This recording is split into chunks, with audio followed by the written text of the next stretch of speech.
Malam adalah waktu ketika doa manusia mulai kalah oleh bisikan arwah.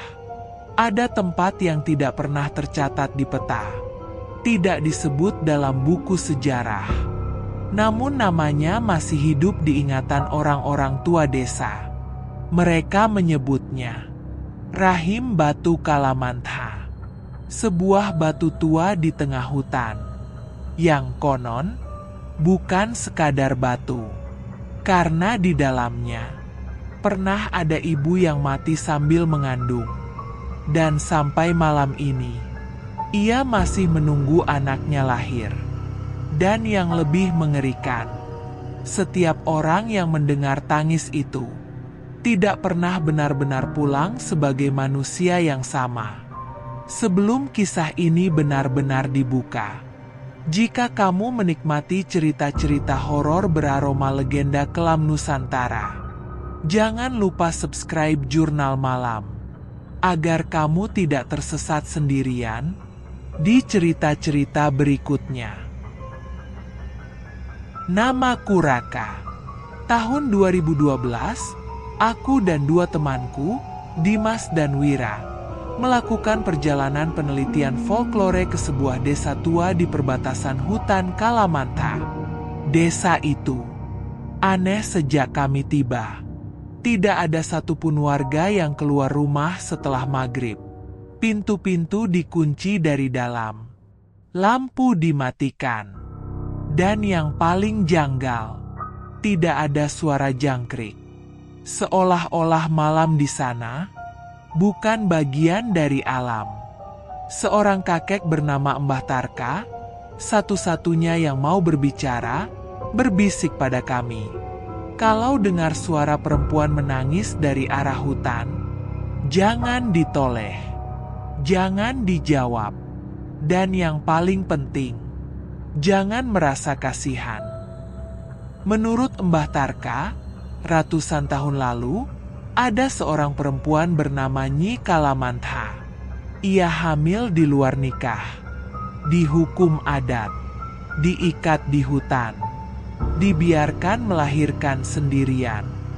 Namun ia meninggal sebelum bayinya lahir.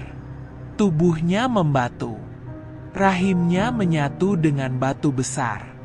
Dan sejak itu, setiap malam tertentu, batu itu mengeluarkan suara napas dan tangisan bayi yang tak pernah lahir. Arwahnya belum pergi, kata Mbah Tarka, karena anaknya belum pernah melihat dunia. Malam ketiga, Dimas menghilang. Kami menemukannya di tepi hutan, duduk menghadap batu besar itu. Wajahnya pucat, matanya kosong. Ia berbisik. Dia minta tolong. Rak, dia bilang, perutnya sakit. Tiba-tiba, batu itu bergerak. Bukan jatuh, bukan retak, tapi berdenyut. Seperti rahim yang berkontraksi. Angin berhenti. Suara perempuan terdengar, tepat di belakang telingaku. Anakku, di mana anakku? Aku membeku. Wira berteriak membaca doa. Namun suara itu tertawa. Doa tidak berlaku. Untuk ibu yang mati membawa kutukan.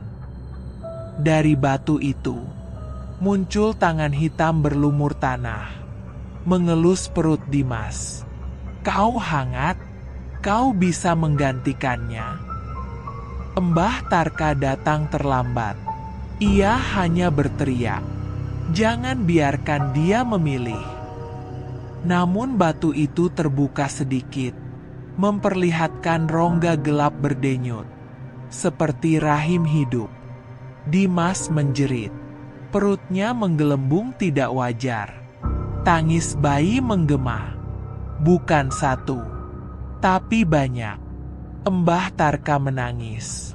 Setiap orang yang merasa iba akan menjadi rahim baru. Dimas berteriak kesakitan. Dari mulutnya keluar darah dan rambut bayi. Perutnya pecah, namun tidak mati. Ia berdiri dengan wajah perempuan. Suaranya berubah. "Sekarang aku ibu." Batu itu menutup. Hutan menjerit. Aku lari.